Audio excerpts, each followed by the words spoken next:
Star of Karnataka ವಿಶೇಷ ಕಾರ್ಯಕ್ರಮಕ್ಕೆ ಸ್ವಾಗತ. ನಾನು ಪ್ರತೀಕ್ಷಾ. ಇಡೀ ಜಗತ್ತಿನಲ್ಲಿ ವೇಸ್ಟೇ ಆಗದಿರುವುದು ಅಂದ್ರೆ ಅದು ಜ್ಞಾನ ಮಾತ್ರ. ಯಾಕೆ ಅನ್ನೋದಕ್ಕೆ ಒಂದು ಉದಾಹರಣೆಯನ್ನ ಕೊಡ್ತೀವಿ. ನೀವು UPSC ಪಾಸ್ ಮಾಡಬೇಕು ಅಂತ ಓದೋಕೆ ಶುರು ಮಾಡ್ತೀರಿ ಅಂತ ಅನ್ಕೊಳ್ಳಿ. ವರ್ಷಾನುಗಟ್ಟಲೆ ಓದಿದ್ರು UPSCಯಲ್ಲಿ ರ್ಯಾಂಕ್ ಪಡೆದುಕೊಳ್ಳೋಕೆ ಆಗೋದಿಲ್ಲ ಅಂತ ಅನ್ಕೊಳ್ಳಿ. ಹಾಗಂತ ನೀವು ಸೋತಿದ್ದೀರಿ ಅಂತ ಅಂದುಕೊಳ್ಳದೆ ವರ್ಷಾನುಗಟ್ಟಲೆ ಪಡೆದಿರೋ ಜ್ಞಾನವನ್ನ ಸದ್ಬಳಕೆ ಮಾಡಿಕೊಂಡ್ರೆ ಏನಾಗಬಹುದು ಅನ್ನೋದಕ್ಕೆ ಒಬ್ಬರು ವ್ಯಕ್ತಿ ಇದ್ದಾರೆ. ಅವರ ಸ್ಟೋರಿ, ಅವರ ಸಕ್ಸಸ್ ನೀವು ನೋಡಿದ್ರೆ ನಾನಿಲ್ಲಿ ಖಾಲಿ ಬಿಟ್ಟ ಸ್ಥಳಕ್ಕೆ ನಿಮಗುತ್ತರ ಸಿಗತ್ತೆ.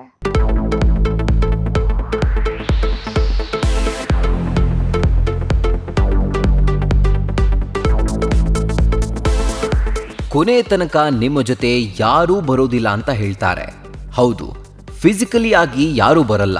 ಆದರೆ ಕೊನೆವರೆಗೂ ನಿಮ್ಮ ಕೈ ಬಿಡದ, ನಿಮ್ಮನ್ನ ಹೆಜ್ಜೆ ಹೆಜ್ಜೆಗೂ ರಕ್ಷಿಸುವ, ನಿಮ್ಮ ಪಾಕೆಟ್ ಖಾಲಿಯಾಗದಂತೆ ನೋಡಿಕೊಳ್ಳುವ, ಸಮಾಜದಲ್ಲಿ ನಿಮಗೆ ಅತ್ಯುನ್ನತ ಸ್ಥಾನ ನೀಡುವ ಆಸ್ತಿ ಯಾವುದಾದ್ರೂ ಇದ್ರೆ ಅದು ಕೇವಲ ಜ್ಞಾನ.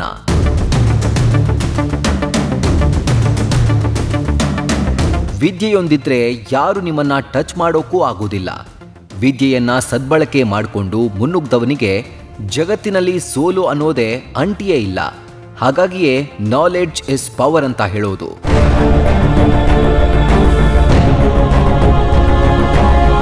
ಈ ಸಾಲಿನ ಪ್ರತಿ ಪದಕ್ಕೂ ಸಮಾನಾರ್ಥವಾಗಿರೋ ಓರ್ವ ವ್ಯಕ್ತಿ ಇದ್ದಾರೆ.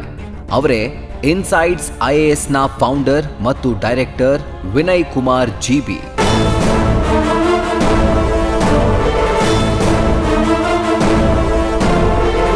ವಿನಯ್ ಕುಮಾರ್ GB ಕಟ್ಟಿದ ಇನ್ಸೈಡ್ಸ್ IAS ಸಂಸ್ಥೆಯಲ್ಲಿ ಇಂದು 6,000 ವಿದ್ಯಾರ್ಥಿಗಳಿದ್ದಾರೆ. 500 ಸಿಬ್ಬಂದಿ ಇದ್ದಾರೆ. ಇಲ್ಲಿಯವರೆಗೆ ಇವರ ಸಂಸ್ಥೆಯಲ್ಲಿ ಓದಿದ 1,500ಕ್ಕೂ ವಿದ್ಯಾರ್ಥಿಗಳು ರ್ಯಾಂಕ್ ಪಡೆದುಕೊಂಡು ಉನ್ನತ ಹುದ್ದೆಯಲ್ಲಿದ್ದಾರೆ. 2016ರಲ್ಲಿ ದೇಶಕ್ಕೆ ಮೊದಲ ರ್ಯಾಂಕ್ ಪಡೆದ ನಂದಿನಿ KR ಇದೇ ಸಂಸ್ಥೆಯ ವಿದ್ಯಾರ್ಥಿನಿ.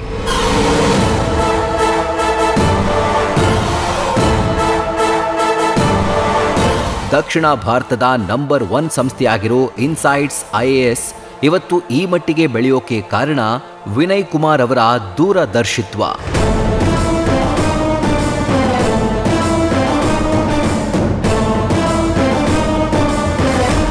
ಈ ಸಂಸ್ಥೆ ಹುಟ್ಟಿದ, ಬೆಳೆದ, ಸಾಧನೆಗೈದ ಆ ಹಾದಿ ಬಹಳ ರೋಚಕವಾಗಿದೆ. ಇನ್ಫ್ಯಾಕ್ಟ್ ದಾವಣಗೆರೆಯ ಕಕ್ಕರಗೊಳ್ಳ ಗ್ರಾಮದ ವಿನಯ್ ಕುಮಾರ್ ಕೂಡ IAS ಅಧಿಕಾರಿಯಾಗಬೇಕು ಅಂತ ಕನಸು ಹೊತ್ಕೊಂಡಿದ್ರು. ಒಟ್ಟು 4 ಪ್ರಯತ್ನದಲ್ಲಿ 3 ಬಾರಿ IAS ಪೂರ್ವಭಾವಿ ಪರೀಕ್ಷೆ ಪಾಸ್ ಮಾಡಿದ್ರು. 1 ಬಾರಿ ದೆಹಲಿಯಲ್ಲಿ ನಡೆದ ಸಂದರ್ಶನಕ್ಕೂ ಹೋಗಿದ್ರು. ಕೇವಲ 2 ಅಂಕಗಳಿಂದ ಪಾಸ್ ಆಗೋ ಅವಕಾಶ ಮಿಸ್ ಆಯಿತು. ಆದರೆ ಇವರ UPSC ಪಾಸ್ ಮಾಡಲು ಮಾಡಿಟ್ಟುಕೊಂಡಿದ್ದ ನೋಟ್ಸ್ ಇವರಿಗೆ ದೊಡ್ಡ ಅವಕಾಶ ನೀಡಿತು. ನಾನೊಬ್ಬ IAS ಆಕಾಂಕ್ಷಿಯಾಗಿದ್ದಾಗ ನನಗೆ ಒಂದು ಹವ್ಯಾಸ ಇತ್ತು, ಬ್ಲಾಗಿಂಗ್ ಅಂತಂದು. ನನ್ನದೇ ಆದ ಒಂದು ವೆಬ್ಸೈಟ್ ಶುರು ಮಾಡಿ, ಅದು 2006ರಲ್ಲಿ, ಅವಾಗ ತಾನೇ ಇಂಟರ್ನೆಟ್ ಪಾದಾರ್ಪಣೆ ಮಾಡಿತ್ತು. ಗೂಗಲ್ ಮತ್ತೆ ಇನ್ನೊಂದು ವರ್ಡ್ ಪ್ರೆಸ್ ಅನ್ನೋ ಟೆಕ್ನಾಲಜಿ ಯೂಸ್ ಮಾಡ್ಕೊಂಡು ಒಂದು ವೆಬ್ಸೈಟ್ ಶುರು ಮಾಡಿದೆ. ಅದು ಹವ್ಯಾಸ. ಅದು ನಾನು ಓದಿದ್ನೆಲ್ಲ ಅದರಲ್ಲಿ ಬರೀತಾ ಇದ್ದೆ. ಸೊ ಬರಿತಾ ಏನಾಯಿತು, ಅದರಲ್ಲಿ UPSC ಎಕ್ಸಾಮ್ ಬಗ್ಗೆನೂ ಬರೀತಾ ಹೋದೆ, ನನ್ನ ಅನುಭವಗಳು. ಯಾಕಂದರೆ ನಾನು 3 ಸರಿ ಪ್ರಿಲಿಮ್ಸ್ ಕ್ಲಿಯರ್ ಮಾಡಿ ಮೈನ್ಸ್ ಬರೆದಿದ್ದೆ. ಒಂದ್ಸರಿ ಇಂಟರ್ವ್ಯೂಗೂ ಹೋಗಿದ್ದೆ. ಇಂಟರ್ವ್ಯೂನಲ್ಲೂ ಕೂಡ 210 marks, one of the highest marks ಬಂದಿತ್ತು. ಮಧ್ಯದಲ್ಲಿ PDO ಆಗಿದ್ದೆ. ಅಲ್ಲಿ ಭ್ರಷ್ಟಾಚಾರ ನೋಡಿ ತಡ್ಕೊಳಕ್ಕಾಗ್ದಂಗೆ 2 ವರ್ಷ ಆದ್ಮೇಲೆ ರಿಸೈನ್ ಮಾಡಿದೆ. ಅದಾದ ನಂತರ KS ಪಾಸ್ ಆಯಿತು. KS ಅದು ಲಿಸ್ಟ್ ಅನೌನ್ಸ್ ಆಗೋದಕ್ಕೆ ತುಂಬ ಟೈಮ್ ಹಿಡಿತಾ ಇತ್ತು.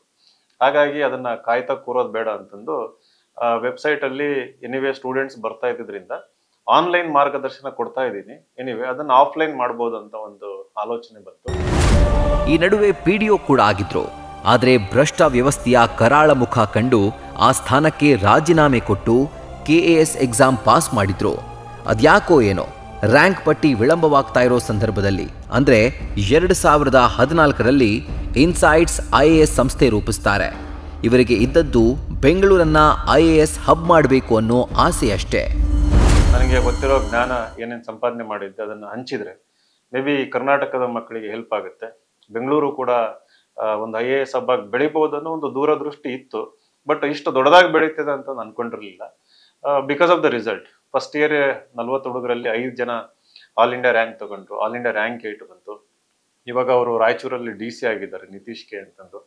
ಸೊ ಮಕ್ಕಳೆಲ್ಲ DC ಆಗಿ ಹೋಗಿದ್ದಾರೆ. ಅದಾದ ನಂತರ 16ರಲ್ಲಿ ಇಡೀ ದೇಶಕ್ಕೆ ರ್ಯಾಂಕ್ 1 ಬಂತು. ಸೊ ಹೀಗೆ ಸಂಸ್ಥೆ ಬೆಳೀತಾ ಹೋಯಿತು. ಒಂದು ರೀತಿಯಲ್ಲಿ ಕರ್ನಾಟಕದಲ್ಲಿ UPSC ಕ್ರಾಂತಿ ಮಾಡಿದ್ದು ನಿಜ. ಇವತ್ತು ವಿಜಯನಗರ, ಚಂದ್ರ ಲೇಔಟ್, ಬೆಂಗಳೂರು ಒಂದು ಸಂಪೂರ್ಣ IAS ಹಬ್ ಆಗಿರೋದು because of the insights IAS. Vinay Kumar ಶುರು ಮಾಡಿದ ಇನ್ಸೈಟ್ಸ್ IAS ಸಂಸ್ಥೆ ಅಲ್ಪಾವಧಿಯಲ್ಲೇ ಹೆಚ್ಚಿನ ಮನ್ನಣೆ ಪಡೆಯಿತು. ದೆಹಲಿಗೆ ಹೋಗ್ತಿದ್ದವರೆಲ್ಲ ಬೆಂಗಳೂರಿನ ಇನ್ಸೈಟ್ಸ್ IAS ಸಂಸ್ಥೆಗೆ ಜಾಯಿನ್ ಆದ್ರು. 2014 ಜನವರಿನಲ್ಲಿ ಶುರುವಾದ ಜರ್ನಿ ಬಹಳ ಅದ್ಭುತವಾಗಿ ಬೆಳೆದು ನಿಂತಿದೆ. ಇವತ್ತು ಕರ್ನಾಟಕದಿಂದ ಸುಮಾರು 4,000 to 5,000 ಜನ ಮಕ್ಕಳು ಡೆಲ್ಲಿಗೆ ಹೋಗ್ತಾ ಇದ್ರು IAS ಕೋಚಿಂಗಿಗೆ ಅಂತಂದು. ಈಗ ಅದರಲ್ಲಿ 90% ಇನ್ಸೈಟ್ಸ್ IAS ಬೆಂಗಳೂರಿಗೆ ಬರ್ತಾರೆ. ಅದರಲ್ಲಿ ಸೀನಿಯರ್ IPS ಆಫೀಸರ್ಸ್ ಮಕ್ಕಳು, IAS ಆಫೀಸರ್ಸ್ ಮಕ್ಕಳು ಯಾರು ಡೆಲ್ಲಿಗೆ they can afford to go to Delhi, but they not going to Delhi anymore. ಸುಮಾರು ಒಂದು 6,000 ವಿದ್ಯಾರ್ಥಿಗಳು ಇವಾಗ ಪ್ರಸ್ತುತ ಕ್ಲಾಸ್ ರೂಮ್ ಕೋಚಿಂಗ್ ತಗೊಂತಾ ಇದ್ದಾರೆ. 10 ವರ್ಷದಲ್ಲಿ, ಇದು 11 ವರ್ಷ ಸೇರಿ 1,500ಕ್ಕೂ ಹೆಚ್ಚು UPSC ರ್ಯಾಂಕ್ಗಳು, which includes IAS, IPS, IFS, Indian foreign service, Indian forest service, Indian revenue service, ಹೀಗೆ ಹಲವಾರು ಏನು ಸೆಂಟ್ರಲ್ ಮತ್ತು ಆಲ್ ಇಂಡಿಯಾ ಸರ್ವಿಸಸ್ ಇದಾವೆ. ಅದರಲ್ಲಿ ನಮ್ಮ 1,500ಕ್ಕೂ ಹೆಚ್ಚು ವಿದ್ಯಾರ್ಥಿಗಳು ದೇಶದ ಪ್ರತಿಯೊಂದು ರಾಜ್ಯದಲ್ಲೂ, ಪ್ರತಿಯೊಂದು ಜಿಲ್ಲೆನಲ್ಲೂ ಅಂತಾನೆ ಹೇಳ್ಬೋದು ಇವಾಗ. ಸೊ ಇವಾಗ ಸೇವೆ ಸಲ್ಲಿಸ್ತಾ ಇದ್ದಾರೆ. ವಿಶೇಷ ಅಂದ್ರೆ ಅವತ್ತು UPSC ತರಬೇತಿ ಅನ್ನೋದು ಅಧಿಕಾರಿ ವರ್ಗ ಮತ್ತು ಶ್ರೀಮಂತದ ಕುಟುಂಬದ ಕುಡಿಗಳಿಗೆ ಮಾತ್ರ ಮೀಸಲಾಗಿತ್ತು. ಅವರೆಲ್ಲ ದೆಹಲಿಗೆ ಹೋಗಿ ತರಬೇತಿ ಪಡೆಯೋದು ನಿಜಕ್ಕೂ ಕ್ಲಿಷ್ಟಕರವಾಗಿತ್ತು. ಇನ್ಸೈಟ್ಸ್ IAS ಶುರುವಾದ ಮೇಲೆ ಈ ಬಗ್ಗೆ ಜಾಗೃತಿ ಮೂಡಿಸಿ ಹಳ್ಳಿ ಮಕ್ಕಳು UPSC ಎಕ್ಸಾಮ್ ಬರೆಯುವಂತೆ ಪ್ರೇರೇಪಿಸಲಾಯಿತು. 10 ವರ್ಷಗಳ ಹಿಂದೆ ಕರ್ನಾಟಕದಲ್ಲಿ ಪರಿಸ್ಥಿತಿ ಹೇಗಿತ್ತು ಅಂತಂದ್ರೆ, IAS ಮಾಡ್ಬೇಕು ಅನ್ನೋದಾದ್ರೆ ಡೆಲ್ಲಿಗೆ ಮಾತ್ರ ಹೋಗ್ಬೇಕು. ಸೊ ಡೆಲ್ಲಿಗೆ ಹೋಗೋದಕ್ಕೆ ಸಾಧ್ಯ ಆಗೋದು ದೊಡ್ಡ ದೊಡ್ಡ ಅಧಿಕಾರಿಗಳ ಮಕ್ಕಳು, ದೊಡ್ಡ ದೊಡ್ಡ ಬಿಸ್ನೆಸ್ ಮಕ್ಕಳು, ಶ್ರೀಮಂತರ ಮಕ್ಕಳು, ಅಥವಾ ದೊಡ್ಡ ದೊಡ್ಡ ನಗರದಲ್ಲಿ ಓದಿರೋಂಥವ್ರು ಅಂತ ಇತ್ತು. ಇವಾಗ ಕರ್ನಾಟಕದಲ್ಲಿ ಆ ಟೈಮಲ್ಲಿ 5ರಿಂದ 6 ರ್ಯಾಂಕ್ ಮಾತ್ರ ಬರ್ತಾ ಇದ್ದಿದ್ದು. ಹಳ್ಳಿ ಮಕ್ಕಳಿಗೆ ಇದು ಮರೀಚಿಕೆ ಆಗಿತ್ತು. ಸೊ ನನ್ನ ಆಲೋಚನೆ ಏನ್ ಬಂತು ಅಂದ್ರೆ, ಈಗ Tier 2 ಸಿಟೀಸ್ ಇಂದ ಹಿಡಿದು ಕಟ್ಟ ಕಡೆ ಹಳ್ಳಿ ಮಕ್ಕಳು ಕೂಡ, ಯಾಕಂತಂದ್ರೆ ಸರ್ಕಾರಿ ಶಾಲೆನಲ್ಲಿ ಓದಿರೋಂಥವ್ರು, ಸರ್ಕಾರಿ ಗೌರ್ಮೆಂಟ್ ಕಾಲೇಜಲ್ಲಿ ಓದಿರೋಂಥವ್ರಿಗೆ ಒಂದು ಕೀಳರಿಮೆ ಇರ್ತದೆ, ನಮಗೆ ಅದು ಮಾಡೋಕ್ಕಾಗಲ್ಲ, ನಾನು FDA SDA ಆದ್ರೆ ಸಾಕು ಅನ್ನೋದು. ಸೊ ಅವರಿಗೆ ಒಂದು ಅವೇರ್ನೆಸ್ ಇರಲಿಲ್ಲ. ಯಾಕಂದ್ರೆ ಇದು ಎಕ್ಸಾಮ್ ಈಕ್ವಲೈಸರ್ ಅಂತ, ಎಲ್ಲರಿಗೂ ಸಮಾನವಾದ ಸಿಲೆಬಸ್ ಇರುತ್ತೆ, ಮೆರಿಟ್ ಬೇಸ್ಡ್, ಯಾವುದೇ ಭ್ರಷ್ಟಾಚಾರ ಇರೋದಿಲ್ಲ UPSC ನಲ್ಲಿ. ಕೆಲವೊಬ್ಬರಿಗೆ ಜಾಸ್ತಿ ಟೈಮ್ ಹಿಡಿತದೆ, ಕೆಲವೊಬ್ಬರಿಗೆ ಕಡಿಮೆ ಟೈಮ್ ಹಿಡಿಯುತ್ತೆ. ಒಳ್ಳೆ ಶಿಕ್ಷಣ ಸಿಕ್ಕಿದ್ರೆ ಕಡಿಮೆ ಟೈಮ್ ಹಿಡಿಯುತ್ತೆ ಪಾಸ್ ಆಗೋದಕ್ಕೆ, ಅದ್ರ ಜೊತೆ ಒಳ್ಳೆ ಮಾರ್ಗದರ್ಶನನೂ ಬೇಕು. ಸೊ ಹಳ್ಳಿ ಮಕ್ಕಳಿಗೆ ಒಳ್ಳೆ ಶಿಕ್ಷಣದ ಕೊರತೆ ಜೊತೆಗೆ ಮಾರ್ಗದರ್ಶನವೂ ಇರಲಿಲ್ಲ, ಅವೇರ್ನೆಸ್ ಇರಲಿಲ್ಲ. ಸೊ ಹಾಗಾಗಿ ಆ ಒಂದು ಅವೇರ್ನೆಸ್ ಪ್ರೋಗ್ರಾಮ್ ನಾವು ಶುರು ಮಾಡ್ಕೊಂಡ್ವಿ. ಹಲವಾರು ಪತ್ರಿಕೆಗಳ ಜೊತೆಗೂಡಿ ಅದನ್ನ ಜಿಲ್ಲಾ ಮಟ್ಟದಲ್ಲಿ ತಗೊಂಡೋದ್ವಿ. ಈಗ ಕಾಲೇಜ್ ಮಟ್ಟದಲ್ಲಿ, ಸ್ಕೂಲ್ ಮಟ್ಟದಲ್ಲೂ ಕೂಡ ಅವೇರ್ನೆಸ್ ನಡೀತಾ ಇದೆ. ಹೀಗಾಗಿ ಹಳ್ಳಿ ಮಕ್ಕಳು ಕೂಡ ಇವತ್ತು ಬೆಂಗಳೂರಿಗೆ ಬಂದು ಶುರು ಮಾಡ್ಕೊಂಡಿದ್ದಾರೆ ಕೋಚಿಂಗ್, ಮತ್ತೆ they are also getting result. 5-6 rank ಬರ್ತಿದ್ದು ಇವಾಗ 35ರಿಂದ 40 ರ್ಯಾಂಕ್ಗಳು ಬರ್ತಾ ಇದಾವೆ. ಅದು ಇನ್ನೊಂದು ನೆಕ್ಸ್ಟ್ 3-4 ಇಯರ್ಸ್ ಅಲ್ಲಿ 100 ಆಗ್ಬೇಕು ಅನ್ನೋದು ನನ್ನ ಆಸೆ. ಇದೆಲ್ಲದರ ನಡುವೆ ವಿನಯ್ ಕುಮಾರ್ ಅವರು ದೊಡ್ಡ ಗೋಲ್ ಇಟ್ಕೊಂಡಿದ್ದಾರೆ. ಆ ಗೋಲ್ನ ಹೆಸರೇ ಮಿಷನ್ 100. ಮಿಷನ್ 100 ಅಂದ್ರೆ ಕರ್ನಾಟಕದಿಂದ 100 ಜನ IAS, IPS, IFS, IRS ಅಧಿಕಾರಿಗಳು ತಯಾರಾಗಿ ಹೊರಹೊಮ್ಮಬೇಕು ಅನ್ನೋದು ಒಂದು ದೊಡ್ಡ ಕನಸು. ಇದು ಸುಮಾರು 5 ವರ್ಷದಿಂದ ಇದು ಶುರುವಾಯಿತು.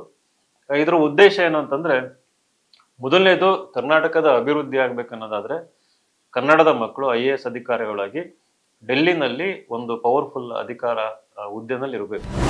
ಇದೆಲ್ಲದರ ನಡುವೆ ಜನರ ಸೇವೆ ಮಾಡಬೇಕು ಅನ್ನೋ ಮಹಾಧ್ಯೇಯವನ್ನಿಟ್ಕೊಂಡು ರಾಜಕೀಯಕ್ಕೆ ಧುಮುಕ್ತಾರೆ.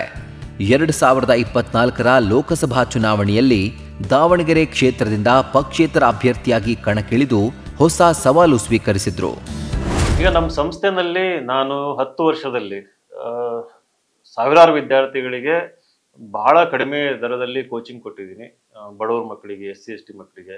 ಮಣಿಪುರದಲ್ಲಿ ಗಲಭೆ ಆದಾಗ ಸುಮಾರು 150 ಮಕ್ಕಳಿಗೆ, ಅಲ್ಲಿ ಮಕ್ಕಳಿಗೆ ಉಚಿತವಾಗಿ IAS ಕೋಚಿಂಗ್ ಕೊಟ್ಟಿದ್ದೀವಿ. 100 ಜನ SC ST ಮಕ್ಕಳಿಗೆ ಇಲ್ಲಿ ಕರ್ನಾಟಕದಲ್ಲಿ ಕೊಟ್ಟಿದ್ದೀವಿ ಉಚಿತವಾಗಿ, ಸಂಪೂರ್ಣವಾಗಿ. ಸೊ ನನಗನ್ಸಿದ್ದೇನಪ್ಪ ಅಂತಂದ್ರೆ, ಓಕೆ, ಈ ಚೇರಲ್ಲಿ ಕುತ್ಕೊಂಡು ಉಚಿತವಾಗಿ IAS ಕೋಚಿಂಗ್ ಕೊಡ್ಬೋದು, ಆ ಮಕ್ಕಳಲ್ಲಿ ಕೆಲವೊಬ್ಬರನ್ನ IAS ಅಧಿಕಾರಿಗಳನ್ನಾಗಿ ಮಾಡ್ಬೋದು. ಬಟ್ ರಾಜಕಾರಣಕ್ಕೆ ಬಂದ್ರೆ it's a very big platform. Parliament ಆಗಿರ್ಬೋದು ಅಥವಾ ವಿಧಾನಸೌಧ ಆಗಿರ್ಬೋದು. ಸೊ ಆ ಒಂದು ಪ್ಲಾಟ್ಫಾರ್ಮ್ ನನಗನ್ಸಿದ್ದೇನಂತಂದ್ರೆ, ಈಗಿರೋ ಒಂದು ರಾಜಕಾರಣದಲ್ಲಿ ಅದು ಅವರ ಸೆಲ್ಫ್ ಇಂಟ್ರೆಸ್ಟ್ಗೆ, ಸ್ವಾರ್ಥಕ್ಕೋಸ್ಕರ ಉಪಯೋಗ ಆಗ್ತಾ ಇದೆ. ಅಲ್ಲಿರೋ ಸಂಪನ್ಮೂಲ, ಅಲ್ಲಿರುವಂತ ಅಧಿಕಾರ ವಿಕೇಂದ್ರೀಕರಣ ಆಗಿಲ್ಲ, ಅದು ಹಳ್ಳಿಗಳನ್ನ ಕಟ್ಟಕಡೆ ವ್ಯಕ್ತಿ ರೀಚ್ ಆಗಿಲ್ಲ ಅಂತಂದು. ಸೊ ಎನಿವೇ ಇಲ್ಲಿ ಚಿಕ್ಕದಾಗಿ ಸಹಾಯ ಮಾಡ್ತಾ ಇದ್ದೀನಿ ಸಂಸ್ಥೆ ಮೂಲಕ. ಸೊ ಅದನ್ನ ದೊಡ್ಡ ಮಟ್ಟದಲ್ಲಿ ಮಾಡ್ಬೇಕನ್ನೋದಾದ್ರೆ ಒಂದು ದೊಡ್ಡ ಪ್ಲಾಟ್ಫಾರ್ಮ್ ಬೇಕು ಅಂತ ಅನಿಸ್ತು. So I am use to that poverty. ಹಾಗಾಗಿ ಕಳ್ಕೊಳ್ಳೋದೇನು ಇಲ್ಲ, ಒಂದು ಪ್ರಯತ್ನ ಮಾಡೋಣ ಅಂತ ಬಂದೆ. ಅದ್ಭುತ ರೆಸ್ಪಾನ್ಸ್ ಸಿಕ್ಕಿದ್ರಿಂದ ದಾವಣಗೆರೆ ಎಲೆಕ್ಷನ್ ನಲ್ಲಿ. ಸೊ ಇವಾಗ ಇನ್ನೂ ಹೈಲಿ ಮೋಟಿವೇಟೆಡ್ ಆಗಿದ್ದೀನಿ. ಇಮಿಡಿಯೇಟ್ಲಿ ನೆಕ್ಸ್ಟ್ ವೀಕ್ ಇಂದಾನೆ ಎಲ್ಲಿ ರೆಸ್ಟ್ ತಗೊಳ್ಳೋದಂಗೆ ಕರ್ನಾಟಕ ತುಂಬಾ ಪ್ರವಾಸ ಮಾಡ್ತಾ ಇದ್ದೀನಿ. ಸಂಘಟನೆಗಳು ಆಗ್ತಾ ಇದೆ, ಅದರಲ್ಲೂ ಅತ್ಯಂತ ಹಿಂದುಳಿದ ಕ್ಷೇತ್ರಗಳು, ಅತ್ಯಂತ ಹಿಂದುಳಿದ ಜನಾಂಗ. ಸೊ ಅವ್ರ ಪರವಾಗಿ, ಹಾಗೇನೆ ವಾಯ್ಸ್ ಆಫ್ ದಿ ಯೂತ್ ಆಗಿ. ಯಾಕಂದ್ರೆ ಯೂತ್ಗೆ ಇವತ್ತು ಅವಕಾಶಗಳಿಲ್ಲ, ಜಾಬ್ಗಳು ಸಿಗ್ತಾ ಇಲ್ಲ, ಒಳ್ಳೆ ಶಿಕ್ಷಣ ಸಿಗ್ತಾ ಇಲ್ಲ. ಸೊ ಇವತ್ತು ರಾಜಕಾರಣ ಈ ಊರಿಂದ ವಿಮುಖ ಆಗಿ ಬೇರೆ ಕಡೆ ಹೊರಟೋಗ್ಬಿಟ್ಟಿದೆ. ನಾನಾಗ್ಲೇ ಹೇಳ್ದಂಗೆ ಸೆಲ್ಫ್ ಇಂಟ್ರೆಸ್ಟ್. ಹಾಗಾಗಿ ಅವರ ಧ್ವನಿಯಾಗಿ ಒಂದು ಕೆಲಸ ಮಾಡೋ ಅವಕಾಶನ ನಾನೇ ಸೃಷ್ಟಿ ಮಾಡ್ಕೊಂತಿದ್ದೀನಿ ಅಂತ ಅನಿಸ್ತಾ ಇದೆ. ಲೋಕಸಭಾ ಚುನಾವಣೆಯಲ್ಲಿ ಗೆಲ್ಲಿಲ್ಲ ನಿಜ, ಆದರೆ ರಾಜಕೀಯ ಅಖಾಡ ಏನು, ಜನರ ಅಪೇಕ್ಷೆಗಳೇನು ಅನ್ನೋದು ತಿಳಿಯಲು ವಿನಯ್ ಕುಮಾರ್ ಶಕ್ತವಾದ್ರು. ಪಾದಯಾತ್ರೆ ಮಾಡಿದ್ದು ಹಳ್ಳಿಗಳಿಗೆ, ಹಳ್ಳಿನಲ್ಲಿರೋ ಪ್ರತಿಯೊಬ್ಬ ಲೀಡರು, ಪ್ರತಿಯೊಂದು ಜನಾಂಗ, ಅವರ ಪ್ರತಿಯೊಂದು ಊರು ಕೇರಿ ಎಲ್ಲದಕ್ಕೂ ಹೋಗಿ ಅವ್ರ ಜೊತೆ ಒಂದು ತುಂಬಾ ಹಾನೆಸ್ಟ್ ಆಗಿ ಒಂದು ಕಾನ್ವರ್ಸೇಷನ್ ಮಾಡಿದ್ದು. ಸೊ ನಾನು ಜಾಸ್ತಿ ಟೈಮ್ ಸ್ಪೆಂಡ್ ಮಾಡಿದ್ದು ಸಾಮಾನ್ಯ ಜನರ ಜೊತೆಗೆ. ಇವಾಗಲೂ ಕೂಡ ಅದೇ ಮಾಡ್ತಾ ಇದ್ದೀನಿ. ಬಟ್ ಈ ರೀತಿ ಒಂದು ಗ್ರಾಸ್ ರೂಟ್ ಲೆವೆಲ್ ಅಲ್ಲಿ ಜಾಸ್ತಿ ಟೈಮ್ ಸ್ಪೆಂಡ್ ಮಾಡಿದಾಗ ಅಲ್ಲಿನ ಸಮಸ್ಯೆಗಳು ನಮಗೆ ಅರಿವಿಗೆ ಬರ್ತದೆ. ಆ ಸಮಸ್ಯೆಗಳಿಗೆ ಯಾವ ರೀತಿ ಸ್ಪಂದಿಸಬೇಕು ಅನ್ನೋದು ಕೂಡ ಗೊತ್ತಾಗುತ್ತೆ. ಶಿಕ್ಷಣ ಕ್ಷೇತ್ರದಿಂದ ರಾಜಕೀಯ ಕ್ಷೇತ್ರಕ್ಕೆ ಧುಮುಕಿರೋ ವಿನಯ್ ಕುಮಾರ್ ಜಿಬಿ ಅವರಿಗೆ ಒಂದು ಕನಸಿದೆ. ಅದೇನೆಂದ್ರೆ ಶೈಕ್ಷಣಿಕ ಅಸಮಾನತೆ ಹೋಗಲಾಡಿಸೋದು. ಇದು ರಾಜಕೀಯದ ಪವರ್ನಿಂದ ಮಾತ್ರ ಸಾಧ್ಯ ಅನ್ನೋದು ಅವರ ಅಚಲ ನಂಬಿಕೆ. ಸೊ ನನ್ನ ಲಾರ್ಜರ್ ವಿಷನ್ ಏನಂದ್ರೆ ದೇಶದಲ್ಲಿ ಶಿಕ್ಷಣದಲ್ಲಿರುವ ಅಸಮಾನತೆನ ಹೋಗಿಸ್ಬೇಕು ಅನ್ನೋದು. ಎಜುಕೇಶನಲ್ ಇನ್ಇಕ್ವಾಲಿಟಿ ಏನಿದೆ ಅದು root cause of all the inequalities ಅಂತ. ಶಿಕ್ಷಣದಲ್ಲಿರುವ ಅಸಮಾನತೆ, ಇವತ್ತು ಒಂದು ಹಳ್ಳಿ ಮಗು ಪ್ರತಿಭೆ ಇದ್ರು, ಸಾಮರ್ಥ್ಯ ಇದ್ರು ಕೂಡ ಒಳ್ಳೆ ಶಿಕ್ಷಣ ಸಿಗದೇ ಇರೋ ಕಾರಣಕ್ಕೆ ಅವರು ಒಂದು ಪ್ರಮುಖ ಹುದ್ದೆಗೆ ಅಥವಾ ಅವರು ಕನಸ್ಕೊಂಡಂತ ಏನೋ ಗುರಿಗಳು ಇರ್ತವೆ ಅವುಗಳನ್ನ ತಲುಪೋದಕ್ಕೆ ಆಗ್ತಾ ಇಲ್ಲ. ಸೊ ಐ ಥಿಂಕ್ ಎಜುಕೇಶನಲ್ ಇನ್ಇಕ್ವಾಲಿಟಿನ ಹೋಗ್ಲಾಡ್ಸೋದು. ಸೊ ನಮ್ಮ ಸಂಸ್ಥೆ ಮೂಲಕ ಅವೇರ್ನೆಸ್ ಕ್ಯಾಂಪೇನ್ ಮಾಡ್ತಾ ಇದ್ದೀವಿ. ಈಗ ರಾಜಕಾರಣಕ್ಕೆ ಬಂದು ನಮ್ಮ ನಡೆ ಸರ್ಕಾರಿ ಶಾಲೆ ಕಡೆ ಅಂತಂದು ಸರ್ಕಾರಿ ಶಾಲೆಗಳು ಅಭಿವೃದ್ಧಿ ಆಗಬೇಕು.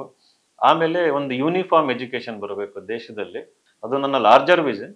ಆಮೇಲೆ ಎರಡನೇದು ಬಂದ್ಬಿಟ್ಟು ದೇಶದಲ್ಲಿರೋ ಎಲ್ಲ ವಲ್ನರಬಲ್ ಸೆಕ್ಷನ್ಸ್, ಅದು ರೈತರಿರ್ಬೋದು, ಮಹಿಳೆಯರಿರ್ಬೋದು, ಅಥವಾ ಯೂತ್ ಇರ್ಬೋದು, ಅವರ ಸಂಪೂರ್ಣ ಸಬಲೀಕರಣ ಅಂತಂದು. ಸೊ ಟೋಟಲ್ ಎಂಪವರ್ಮೆಂಟ್ ಅನ್ನೋದು ಇನ್ನೊಂದು ವಿಷನ್. ಇದು ಬಹಳ ದೊಡ್ಡ ಡ್ರೀಮ್. ಇದು ಚಿಕ್ಕ ಮಟ್ಟದಲ್ಲಿ ಹೋರಾಟ ಶುರು ಮಾಡ್ತೀವಿ. ಮುಂದೆ ಖಂಡಿತವಾಗಿಯೂ ರಾಜಕಾರಣದಲ್ಲಿ ಒಂದು ದಿನ ಯಶಸ್ವಿ ಆದಾಗ ಈ ಕೆಲಸಗಳನ್ನ ಖಂಡಿತವಾಗಿ ಮಾಡೋ ಒಂದು ಆತ್ಮವಿಶ್ವಾಸ. ಇನ್ಸೈಟ್ಸ್ IAS ಸಂಸ್ಥೆಯನ್ನ ದಕ್ಷಿಣ ಭಾರತದ ನಂಬರ್ 1 ಸಂಸ್ಥೆಯಾಗಿ ರೂಪಿಸಿರೋ ಫೌಂಡರ್ ಮತ್ತು ಡೈರೆಕ್ಟರ್ ವಿನಯ್ ಕುಮಾರ್ ಜಿಬಿ ಅವರು news first star of Karnataka ಪ್ರಶಸ್ತಿಗೆ ಭಾಜನರಾಗಿದ್ದಾರೆ.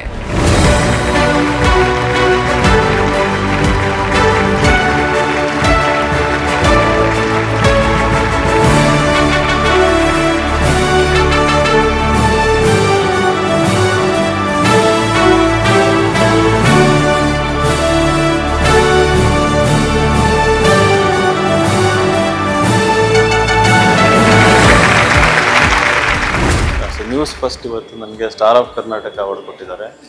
ಭಾಳ ಸಂತೋಷ ಆಗ್ತಾ ಇದೆ. ಅದ್ಭುತ ಕ್ಷಣ. ಅದು DCM ಸಾಹೇಬ್ರ ಕೈಯಲ್ಲಿ ಸಿಕ್ಕಿರುವಂಥದ್ದು ನಿಜವಾಗ್ಲೂ ಕೂಡ ಸಂತೋಷದ ಕ್ಷಣ ಆಗಿತ್ತು. ಒಂದು ಸಾಧನೆನ ರೆಕಗ್ನೈಸ್ ಮಾಡೋದು ಇವತ್ತು ದೊಡ್ಡ ಮಾತು. ಇವತ್ತು ಅದು ಇನ್ಸೈಟ್ಸ್ IAS ಅಂತಂದು ಇವತ್ತು ಬೆಂಗಳೂರನ್ನು UPSC ಹಬ್ಬಾಗಿ ಮಾಡಿದ್ದೀವಿ. ಇಡೀ ಸೌತ್ ಕರ್ನಾಟಕದಲ್ಲಿ ನಂಬರ್ 1 ಇನ್ಸ್ಟಿಟ್ಯೂಷನ್.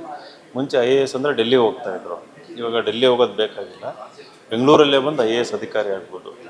ಆ ಒಂದು ಸಾಧನೆನ ರೆಕಗ್ನೈಸ್ ಮಾಡಿ ಈ ಒಂದು ಅವಾರ್ಡ್ ಕೊಟ್ಟಿರೋದು ನಿಜವಾಗ್ಲೂ ಸಂತೋಷದ ವಿಚಾರ.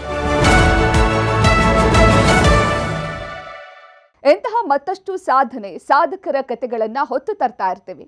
ನೀವು ಸ್ಫೂರ್ತಿ ಪಡೆದುಕೊಳ್ಳಿ ಅಂತ ಹೇಳ್ತಾ ಇದಾಗಿತ್ತು ಹೊತ್ತಿನ ವಿಶೇಷ. ಕ್ಷಣದ ಮಾಹಿತಿಗಾಗಿ ನೋಡ್ತಾ ಇರಿ ನ್ಯೂಸ್ ಫಸ್ಟ್, ನಿರ್ಭೀತಿಯಿಂದ ನಿಮ್ಮ ಪರವಾಗಿ.